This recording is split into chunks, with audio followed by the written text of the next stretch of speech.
Hello बच्चों, ये आपकी डिटर्मिनेंट की प्रॉपर्टी नंबर 4। तो if each element of a row or a column of a determinant is multiplied by a constant k, then its value gets multiplied by 4 k. ठीक है, तो अगर कोई हमारे पास डिटर्मिनेंट है और हमने किसी रो में किसी कॉलम में किसी के कांस्टेंट की मल्टीप्लाई कर दी, तो उसकी वैल्यू के टाइम्स क्या हो जाएगी, मल्टीप्लाइड हो जाएगी। तो देखिए मैं एक एग्जांपल लेके बता रहा हूँ। जैसे आप कोई डिटरमिनेंट ले लीजिए, determinant A in which elements exist are 2 3 1 1।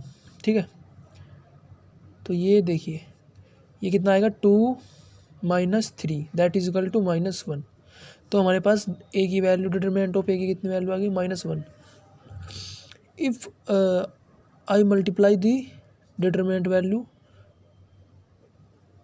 Of A into 5, अगर मैं 5 की मल्टीप्लाई कर देता हूँ इसमें तो क्या होगा, तो मुझे देखिए तो इसके रो में किसी रो में या किसी कॉलम में मल्टीप्लाई करनी पड़ेगी 5 की, एक ही रो में करना है सिंगल। ठीक है, तो ये 2 3 5 5 ये हो जाएगा, इसमें कर दिया मैंने सेकंड रो में। तो 10 - 15 तो दैट इज इक्वल टू -5। और ये हमारे पास किसके इक्वल है, ये हमारे पास 5 इंटू डिटरमिनेंट वैल्यू ऑफ ए के इक्वल है। ठीक है, ये तो प्रॉपर्टी कह रही है कि अगर किसी रो में किसी कांस्टेंट की मल्टीप्लाई कर दी तो उसका डिटरमिनेंट 5 टाइम्स उसी कांस्टेंट के टाइम्स हो जाएगा। तो मैंने 5 की मल्टीप्लाई किया तो 5 टाइम्स हो जाएगा उसका डिटरमिनेंट। तो देखिए डिटरमिनेंट वैल्यू पे कितनी थी, -1, और 5 की मल्टीप्लाई करोगे कितना आएगा, -5 आएगा। तो यही हमारे पास क्या है, -5 आया है। ठीक है, नाउ एग्जाम्पल नंबर 9, इसे क्या करना है, इवेल्युएट करना है यूजिंग दिस प्रॉपर्टी नंबर 4। तो देखिए यहाँ पे क्या कर सकता हूँ मैं, 6 टाइम्स लिख सकता हूँ यहाँ पे। अगर मैं ऐसे लिख दूँ इसे 6 × 17, 6 × 3 एंड 6 × 6, ये 1 3 4, ये 17 3 6। तो देखिए यहाँ पे 6 6 6 जैसे हम मल्टीप्लाई कर सकते हैं ऐसे हम कॉमन भी ले सकते हैं। तो यहाँ पे क्या करेंगे, कॉमन ले लेंगे 6 को बाहर, अंदर क्या बचेगा, 17 3 6 1 3 4 17 3 6। ठीक है, अब ध्यान से देखिए इसमें रो 1 और रो 3 क्या है, कॉमन है, दोनों सेम है, आइडेंटिकल है, कोरस्पॉन्डिंग एलिमेंट्स इक्वल है। तो we can say determinant value of this determinant is 0। ये इसकी वैल्यू कितनी आएगी, 0 आएगी, और 6 × 0 कितना आएगा, 0। तो इस तरह से हम आसानी से निकाल सकते हैं। तो अगर आप डायरेक्ट इसे एक्सपेंड करने लगोगे तो बहुत लेंथी हो जाएगा, बहुत कैलकुलेशन वगैरह हो जाएगी, इसमें टाइम लगेगा। तो using the property of the determinant we can easily solve the determinant value. ठीक है, now come to the example property number 5। Property number 5 में क्या है, if some or all elements of a row or a column of a determinant are expressed as sum of 2 terms then the determinant can be expressed as sum of 2 determinants. अब ध्यान से देखिए, property थोड़ा language आपको समझ में नहीं आएगी तो मैं एग्जांपल समझा रहा हूँ। देखिए ये आपके पास मैट्रिक्स दी गई है, A1 + λ1, A2 + λ2, A3 + λ3, B1 B2 B3, C1 C2 C3। अब मैं इसे देखिए क्या कर रहा हूँ, ये 2 टुकड़ों में मैंने बांट दिया है इसे डिटरमिनेंट को। देखिए यहाँ पे λ1 λ2 λ3 क्या हो रहा है, प्लस हो रहा है। तो इसे मैं ऐसे कर सकता हूँ, A1 A2 A3, B1 B2 B3, C1 C2 C3, plus λ1 plus λ2 plus λ3 मैंने हटा दिया। ठीक है, तो इन जो अगर मैं इसे अलग मैट्रिक्स में लिखूंगा, अलग डिटरमिनेंट में लिखूंगा λ1 λ2 λ3 को, तो मैं क्या करूँगा, ये जो मेरे पास रो है बची हुई, इन्हें सेम करनी पड़ेगी। ठीक है, चेंज नहीं कर सकता मैं ऐसे। अब ये देखिए यहाँ पे B1 B2 B3 C1 C2 C3 ये चेंज नहीं होंगी, और ये क्या हो जाएगा, λ1 λ2 λ3।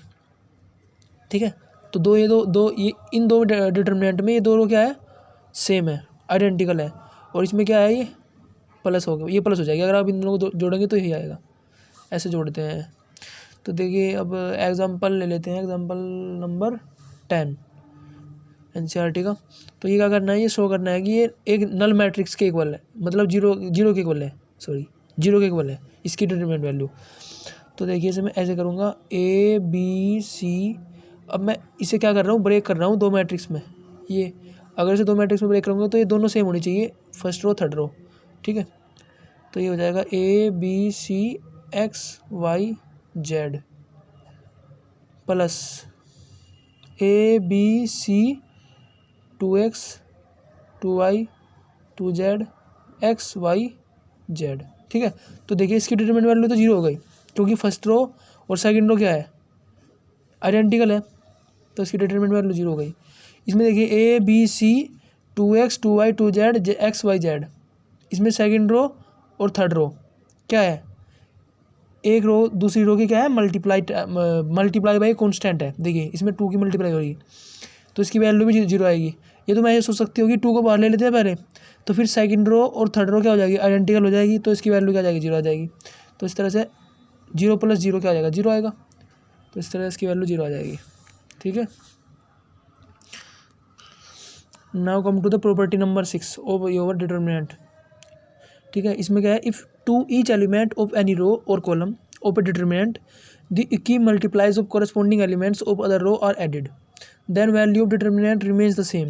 Value of determinant remains same if we apply the operations. कहने का मतलब यह है कि हम इनमें ऑपरेशंस अप्लाई कर सकते हैं, एलिमेंट्री ऑपरेशंस आपने पढ़ा होगा, मैट्रिसेस में जो अप्लाई करते थे ना, तो वो हम इनमें अप्लाई कर सकते हैं और इनकी डिटरमिनेंट वैल्यू में कोई चेंज नहीं आएगा एलिमेंट्री ऑपरेशन लगाने के बाद। ठीक है, ऐसे लगाते हैं RI + KRJ CI + CI + KCJ, ये हम ऑपरेशन लगाते हैं, ये दो चीज़। ठीक है, ऐड कर सकते हैं किसी दूसरी रो को दूसरी रो में, और कॉलम को भी ऐसे ऐड कर सकते हैं मल्टीप्लाई करके। ठीक है, अब देखिए इसे स्टार्ट करते हैं। तो देखिए इसे सोल्व करने के लिए अगर आप इसे डायरेक्ट एक्सपेंड करने जाओगे तो ये बहुत लेंदी हो जाएगा। ठीक है, बहुत लेंदी कैलकुलेशन हो जाएगा और दूसरा डिफ़िकल्ट हो जाएगा कैलकुलेट करना। तो हम क्या करते हैं, इसे ईजी कर लेते हैं बाय यूजिंग दी ऑपरेशंस। तो कुछ ऑपरेशंस लगाएंगे, देखिए क्या करेंगे, R2 को लिखेंगे R2 - 2R1। ठीक है, और R3 को लिखेंगे R3 - 3R1। तो ये क्या हो जाएगा, देखिए ये हो जाएगा A + B + C। ये क्या हो जाएगा हमारे पास, देखिए जब इससे इसमें 2A की मल्टीप्लाई करेंगे तो ये आ जाएगा 0, इसमें मल्टीप्लाई करेंगे तो कितना जाएगा, A बचेगा ना, और जब इसमें 2 की मल्टीप्लाई करेंगे तो कितने का आ जाएगा यहाँ पे 2A, और ये बचेगा +B। ठीक है, और थर्ड रो में अगर हम बात करें, ये ऑपरेशंस लगेगा R3 - 3R1, तो हो जाएगा 0, ये हो जाएगा 3A। ठीक है, और ये हो जाएगा 3 यानी 7A 3B। ठीक है, ये हमारे पास आ जाएगा, और ये हमें प्रूफ करना है, ये हमारी LHS साइड है, ये हमें RHS साइड के इक्वल प्रूफ करना है सबसे पहले। ठीक है, तो देखिए अब कुछ थोड़ा आसान हो गया ना, पहले की कंपैरिजन में थोड़ा हल्का हो गया है डिटरमिनेंट। अब क्या करते हैं, देखिए R3 - 3R2 कर देते हैं, आसान हो जाएगा ऐसे।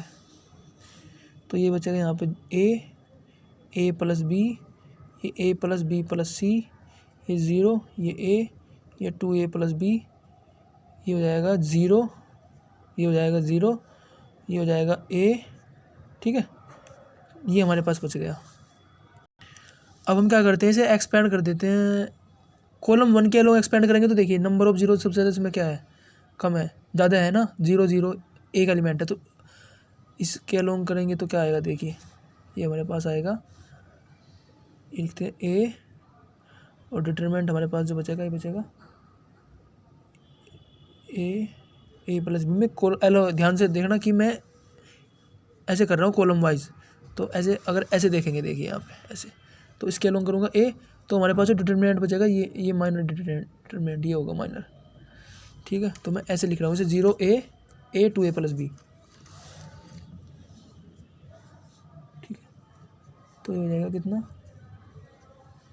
A 2A + B, यहाँ पे 2A + B आएगा, 0A, ये आएगा ना। देखिए ये डिटरमिनेंट हमारे पास बचा है ना, ये आ जाएगा, सिंपल ऐसे लिख देंगे डायरेक्ट इसे। इसके बाद अगर इसकी मल्टीप्लाई करेंगे 0, ये 0 आ जाएगा, ये भी 0 आ जाएगा इधर, तो ये कितना हो गया, A² - 0, तो कितना आया, A³ that is equal to our RHS side. ठीक है, hence the property number 6 of your determinant is verified. ठीक है, तो इस तरह से आप अच्छे से सभी एग्जाम्पल कर सकते हो आपके NCERT के। ठीक है, तो थैंक यू।